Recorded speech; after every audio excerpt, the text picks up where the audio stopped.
Sa previous episode, bigla ang inatake ng isang halimaw na kilala bilang isang kaiju ang isang lungsod, agad na dumating ang Defense Force para maligpit ang halimaw na ito nang di na magdulot pa ng malalang pagkasira.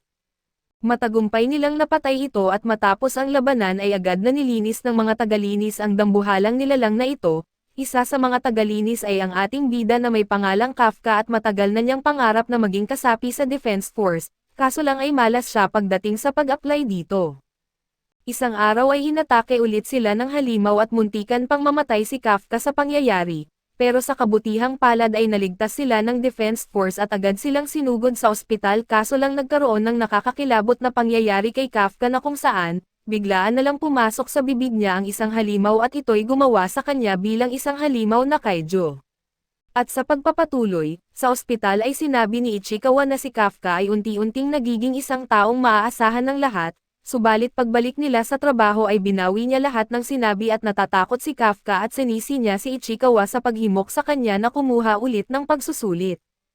Tinukoy niya na nagpapasalamat siya dito sa ospital, ngunit naputol ang kanilang pagtatalo nang makatanggap sila ng mga sulat at naghanda ang mga lalaki na buksan ang mga ito at nagkasundo na gagawin nila ito sa bilang ng 3. Pagkatapos pag-isipang malagpasan si Mina ay nagulat si Kafka sa resulta ng kanyang pagsusulit. Mamaya ay makikita natin na ang mga estudyanteng nakapasa sa pagsusulit ay nagtipon sa base ng Defense Force. Napansin ng mga lalaki na wala ang grupo ni Kiko subalit hindi sila nagulat sa anumang resulta.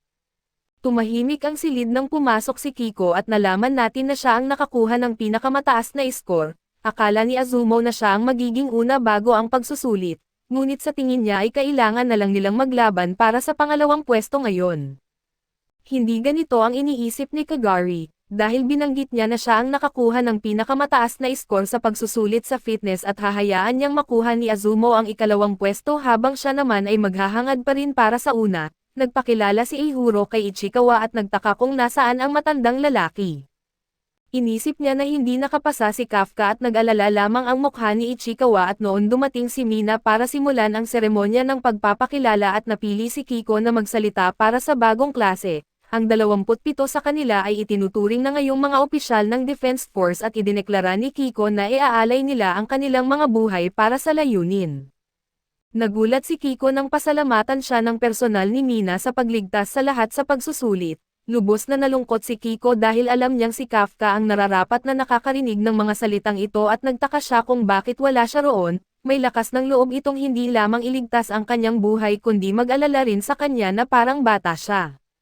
Nagalit siya dahil ito ay lubos na nakakahiya at gusto pa rin niyang malaman kung bakit siya naging isang kaiju. Doon ay nagulat ang lahat nang dumating si Kafka ng huli sa seremonya at lumalabas na bagsak pala si Kafka sa pagsusulit.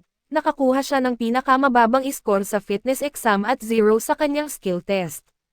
Sa isang pagpupulong kung sino ang papasa, halos magsasalita na sana si Mina tungkol kay Kafka subalit pinutol siya ni Hoshi at idineklarang kukunin niya si Kafka at ayon sa mga numero, hindi sapat ang kakayahan ni Kafka para maging opisyal subalit ang ipinakita niya sa labanan ay nagsasabing mayroon siyang ibang maiaambag. Nakita ni Kafka ang mga mahinang punto ng kaaway at mas inuna niya ang pagtulong sa iba kaysa sa sariling bilang ng napatay, ngunit ang pinakamahalaga ay nagdulot siya ng saya kay Hoshi at di siya sigurado kung magiging ganap na opisyal si Kafka, ngunit isasama niya ito sa kanyang platon bilang isang kadet para sa karagdagang pagsasanay.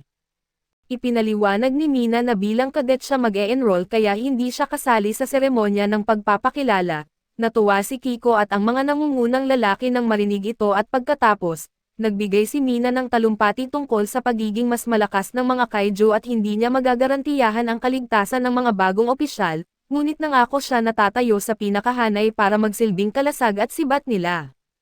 Labis na nadala si Kafka sa kanyang talumpati at ipinahayag niya na siya ay tatayo rin sa tabi ni Mina.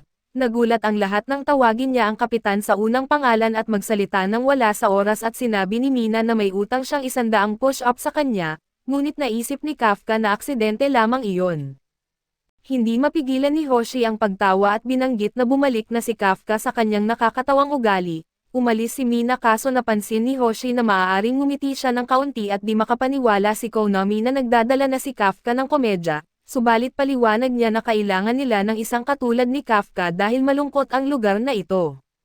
Ngunit may lihim na dahilan si Hasha sa pagkupkop kay Kafka at napansin niya ang isang kakaibang bagay nang makita nila ang 9.8 na pinalakas na Kaijo. Iniisip pa rin ni Hasha na sira lang ang sensor, ngunit ang napansin niya ay tumigil ang vital signs ng isang tao sa parehong oras at malamang na si Kafka iyon. Iniisip ni Hasha na may kakaiba kay Kafka kaya nagpa siya siyang panatilihin itong malapit para malaman kung ano iyon. Sa ibaba ay pinapalakpakan ng lahat ang matandang lalaki na si Kafka habang tinatapos niya ang 100 push-up. Gustong makipag-usap sa kanya si Kiko kaya inakala ng mga lalaki na gusto niyang magtapat ng pag-ibig.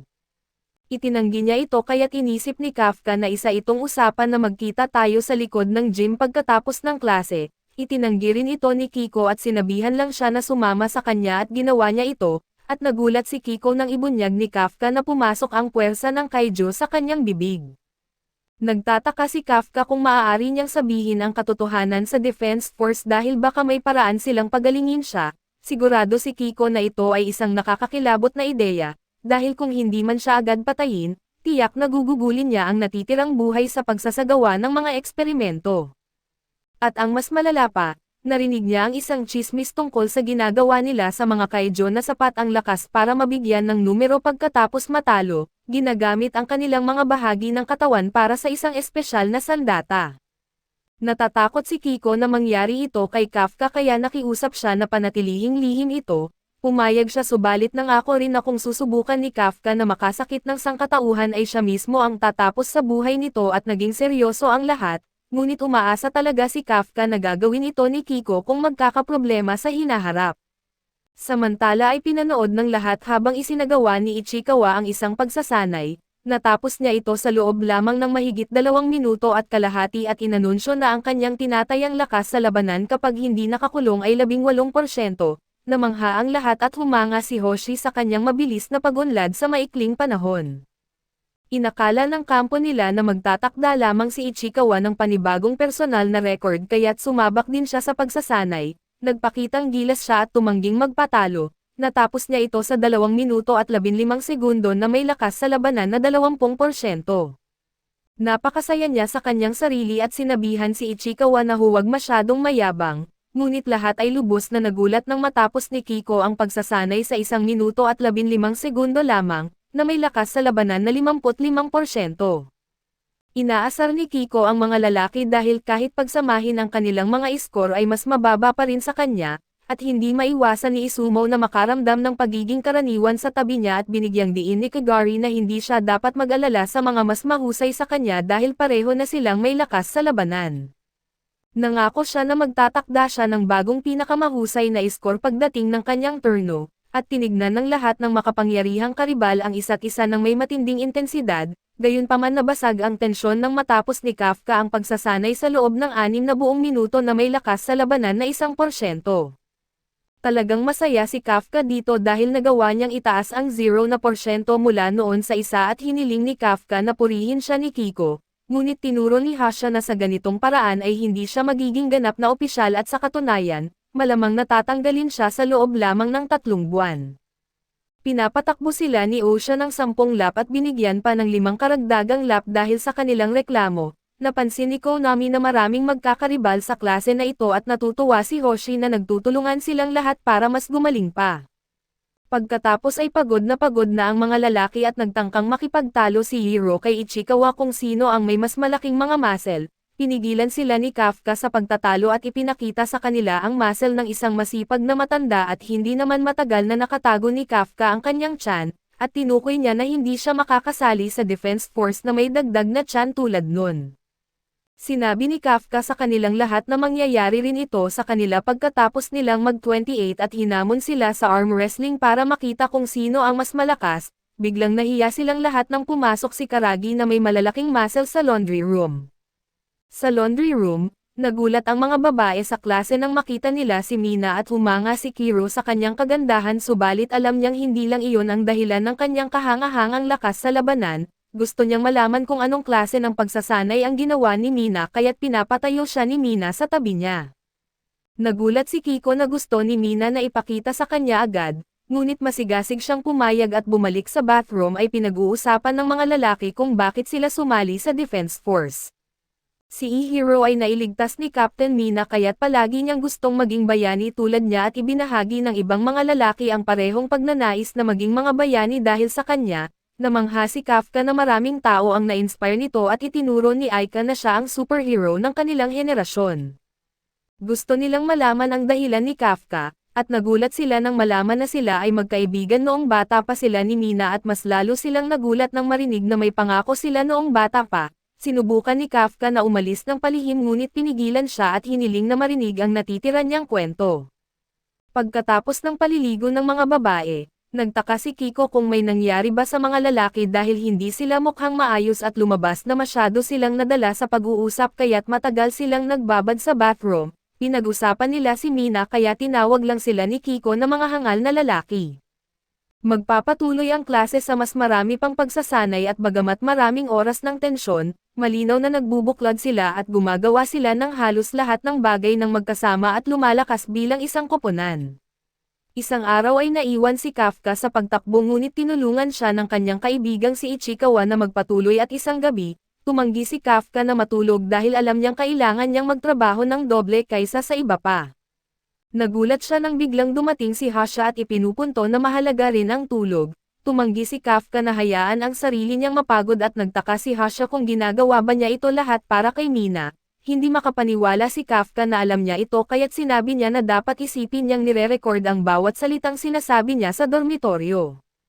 Idineklara ni Kafka na nangangako siyang lumaban sa tabi niya. Ngunit binigyang diin ni Hoshi na maaaring bigyang kahulugan iyon bilang pagtatangka ni Kafka na agawin ang kanyang pwesto bilang vice captain kay Mina. Nagatubili si Kafka sandali ngunit buong kumpiyansang idineklara na iyon nga ang balak niya at gagawin niya ang lahat para mangyari ito. Mukhang nainis si Hasha ngunit pinayagan niya si Kafka na magkaroon ng 2 oras pa para sa pag-aaral bago siya umalis. Gayunpaman ay idineklara ni Hasha na hindi niya hahayaang makuha ni Kafka ang kanyang pwesto sa tabi ni Mina. Nagpasalamat pa rin si Kafka subalit binalaan siya ni Hasha na huwag masyadong lumapit sa ibang opisyal dahil maaaring mangyari ang kahit anong bagay sa anumang oras. Biglang tumunog ang alarma at nagising ang lahat at ito mismo ang babala ni Hasha. Sinabihan niya si Kafka na maghanda para sa kanyang unang misyon. Kaso dito muna matatapos ang ating recap. Salamat sa inyong panonood hanggang sa muli.